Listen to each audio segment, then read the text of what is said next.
Now, the Prime Minister Boris Johnson has ordered an inquiry in response to Conservative MP Nusrat Ghani's claim that she was sacked from her ministerial role due to concerns about her Muslimness. Joining me in the studio is Rupa Huq, Labour MP for Ealing Central and Acton. Rupa, welcome to the show. Thanks for having me. Do you know Nusrat Ghani? I do, actually. We're the same age. We got in at the same time. And I think in those early days, we were on a few training courses together. I remember being on one you did, actually, Gloria, for new MPs. But anyway, yeah, we know the same part of West London. I think in the week she's in my seat in West London.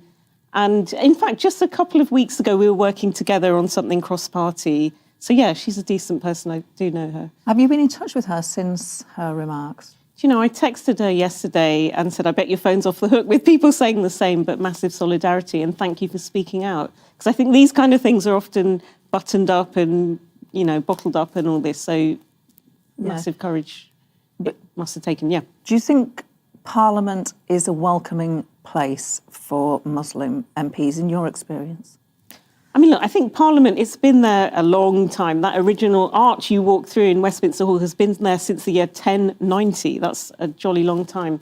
So it can feel a bit of an unfriendly place to anyone who's a bit different. You know, I've heard Labour Northern MPs, was it Hazel Blears or someone saying that, you know, they can be a bit condescending to people whose face doesn't quite fit.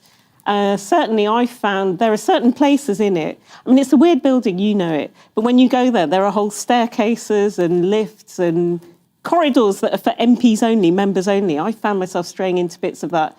The House of Commons terrace, for example, and being told by security, hey, where do you think you're going? And I like to think that was kind of when I was newer and people know who I am now. But, you know, my colleague Dawn Butler, I think she was once in a lift. A black MP? Yeah. Brent MP neighbouring with sort of braided hair, and a Tory male MP said to her, this lift isn't for cleaners, you know. So that kind of reaction can happen. I mean, again, this is quite a few years ago. I'd like to think it's lessening, and the way for it to lessen is to have more Muslim people, black people, northern people, whatever, that are a bit from outside the box of grey-haired man in grey suit. What would you say to those of Muslim faith who have been reading the reports from Nusrat Ghani, who were thinking about entering politics and who think, oh my goodness, maybe it's not for me? Can you reassure them that politics is? And I'd say don't be deterred. You know, if you're from all these things that I've said are slightly minority categories, you've probably had to fight that bit harder for everything in life. And it's never going to change. We want a parliament that reflects our society. So if it is same old, and it replicates and people get chosen at selection meetings because, oh, you remind me of me when I was your age, it's not good because it's never going to change. So I'd say, you know, do it. It should make them want to be even more determined to sort of smash those stereotypes. Office investigation into Nusrat Ghani's claims that she was fired from being a government minister partly because of her Muslimness. So the Prime Minister is acting on this. You must welcome that. Yeah, I mean, it's another massive U-turn. How many have they done? I mean, we're losing count, aren't we? The NI rise, the triple lock, So, you know, as recently as yesterday, they were sending MPs out on the media to pretty much victim blame and say this is just excuses for someone who's not very good. Some of the cabinet, to be fair. I mean, the Conservative Party have got some very, very senior it is vocal people from within, people like Nadim Zahawi. Sajid Javid spoke out on Twitter. Exactly, who said solidarity with Nuz, that they've done this U-turn. Because initially they were saying sort it out within the internal party structures, it's your fault, you didn't. So that is progress, but we need to see what this is exactly. We need to see the T's and C's. Now, some members of Parliament, including yourself, received anti-Muslim letters in the post. That was back in 2018. Just tell us a bit about those letters and how the parliamentary authorities dealt with that. Yeah, so at the time, there was a thing going around on social media, an A4 page, and it was called Kill a Muslim Day. And I think there was a nominated day in 2018, March, I think it was. And there was an urgent question in Parliament on this because they'd been going through letterboxes in, I think, the Midlands and North. I didn't see one come through my door. I think it was not a London phenomenon.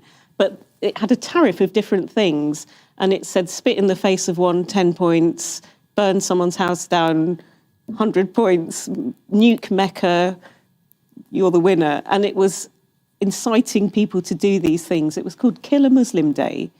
Yeah, and I think killing one, you got a number of points. And it was just outrageous. It was an anonymous letter, and 5 Muslim MPs received them at their parliamentary offices.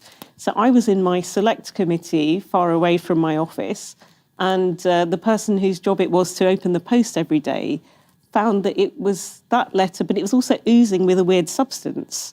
And this was the time of Novichok and Salisbury, so nobody was taking any chances. The Parliamentary Security Services came round. Then suddenly, before you know it, that whole wing of the building was cordoned off. Everyone was evacuated out, blokes in hazmat suits, pre-COVID, so that was more of a rare sight, seeing people in all the high-vis stuff, doing a sweep of the whole building, and the guy who touched it had to go to hospital. I mean, I think it was seen as being a non-noxious substance. I don't know what it was. It was just very, very alarming. Now, I put it to you that no party is clean in matters of racism. The Labour Party faced terrible accusations of anti-Semitism from many Jewish members. No party's got a clean slate on this.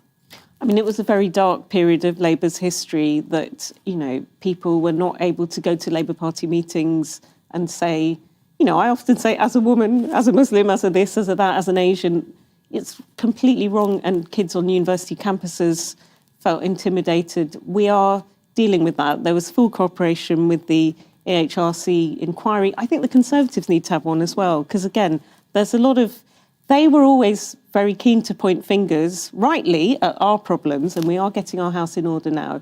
But there's, you know, a whole report from last year on Islamophobia. They didn't even mention the word Islamophobia. I think they called it anti-Muslim hate, that they've not dealt with. So it's absolutely right. It's a proper inquiry now, because I think they were saying it should be an internal Conservative process. And one of the findings of their report was that their internal process is stuffed. So let's see what happens. But I like to think Labour, under Keir Starmer's leadership, he's made that his top priority.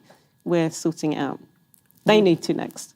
Rupa Huq, Labour MP, thank you very much for coming in the studio today. Thank nice you. to see you.